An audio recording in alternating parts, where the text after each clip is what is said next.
The late Chimamanda Beth Makombe's ex-boyfriend and former ZANU-PF MP Killer Zivu has written asking for a private conversation with Vice President Constantino Chiwenga.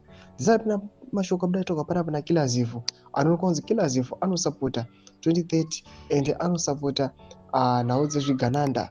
Panguva inoi okumbira kuti VP Constantino Chiwenga ngatimbovei naye private conversation. Chidhiko chasiya nyika yose iri puzzled kuti Killer Zivu oda kuita sei kuna VP Constantino Chiwenga unozikanwa kunzi vari against the 2030 plan. Kuti bo subscribe or like out on the bell yako tipita pana kutosa ne headline ndapokora kubuda nyuka tichinze Killer begs General Chiwenga for a private one-to-one conversation. The request was announced a week after the former MP praised the controversial businessman Wikino Chivayo. It also comes after the vice president and his wife allowed a male socialite to treat him with a Nando's meal, said Zivu.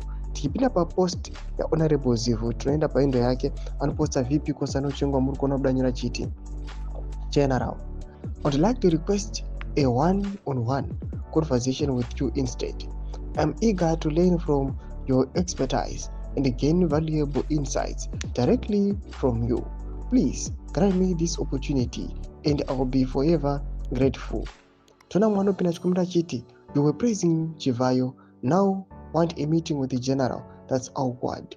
Ndoma shikwana mudanyo kwa pangwa ino achitaura panapa chiripotwa achiti aiwa Killer Zivu anyazozikanwa kunzi aibreza Wikino Chivayo anozikanwa kunzi ndo vamwe some of the zvigananda vatona ma speeches VP Constantino Chiwenga anenge vachilebla vachinema vachiti these guys kana vane mari yakaona kuvavhura mafactories nawo oya achiti ada kudzidza from VP Constantino Chiwenga but achisapota zvigananda. Toona some of the people vari kuachidza VP Constantino Chiwenga kuti musabvuma these offers, these are traps. Mbodzai mafunguro enyu munoti kudii pamusoro this request yaZivu. Pinda comment section medu za mafunguro enyu. Subscribe or like, check on the bell icon.